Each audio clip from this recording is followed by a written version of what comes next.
அக்கா, எல்லாரும் சாப்பிடுறாங்க, நீ மட்டும் சாப்பிடாம எதை யோசிச்சுட்டே இருக்க? என்ன விஷயம்? அம்மா கனவுல வந்தாங்க சந்திரா. என்னது? அம்மா கனவுல வந்தாங்களா? என்னக்கா சொல்ற? ஆமா, விடிய காலம் கனவுல வந்தாங்க.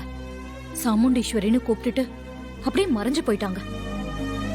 அவங்க ஏதோ சொல்ல வந்த மாதிரி தெரிஞ்சது, ஆனா சொல்லாமலேயே மறைஞ்சிட்டாங்க. அப்புறம் எந்திரிச்சு பார்த்தா மணி 4ன்னு தெரிஞ்சது. ஒரே குழப்பமாவே இருக்கு, ஒன்னும் புரியல.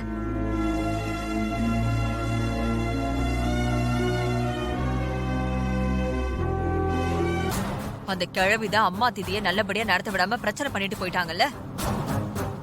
எப்பவும் மௌன விரதம் இருக்கிற உன்னை பேச வச்சு திதியை முழுசா செய்ய விடாம பண்ணிட்டாங்கல்ல. அத பத்தி சொல்லதா கனவுல வந்திருப்பாங்க. சந்திரா, ஈஸ்வரி ஏற்கனவே அப்செட்ல இருக்கா. நீ வேற எதையாவது சொல்லி குழப்பாத, சும்மா இரு. இல்ல மாமா, நான் என்ன சொல்ல வரேன்னா, நானும் பார்த்துட்டு தான் இருக்கேன். எப்பவும் எதையாவது சொல்லி குழப்பறத வேலையை வச்சிருக்க. என்ன மாமா, ஏன் அநியாயமா என் மேல குத்தம் சொல்றீங்க? எனக்கு தோன்றத நான் சொல்றேன், அதுல என்ன தப்பு இருக்கு?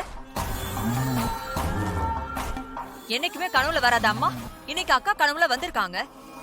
அப்படின்னா என்ன அர்த்தம்? ஏதோ சொல்ல வராங்கன்னு தானே அர்த்தம். சொல்ல வந்திருக்காங்க, ஆனா சொல்லல. அதுக்கு என்ன பண்ணலாங்கிறப்போ? அவ மேல ஏன் கோவப்படுறீங்க? நானே குழப்பத்துல தான் இருக்கேன். உன்னை மேலும் குழப்ப வேணாம் தான் நான் சொல்லிட்டு இருக்கேன். இத பாருங்க, கனவை பத்தி நினைச்சா எனக்கே மனசு ரொம்ப கஷ்டமா இருக்கு. சந்திரா, எதுக்கும் நாம ஒரு ஜோசியரை பார்த்து இந்த விஷயமா கேட்டு பார்த்தா என்ன? சரிக்கா, நீ சொன்ன மாதிரியே ஜோசியரை பார்க்கலாம். சரி கிளம்பு, எனக்கு மனசு சரியில்லை. அவரை போய் பார்த்துட்டு வந்துடலாம். சரிக்கா.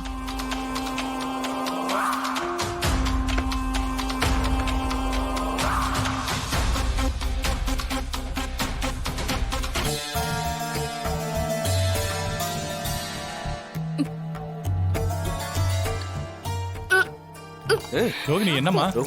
மாப்பிள்ள என்ன போய் பாருங்க.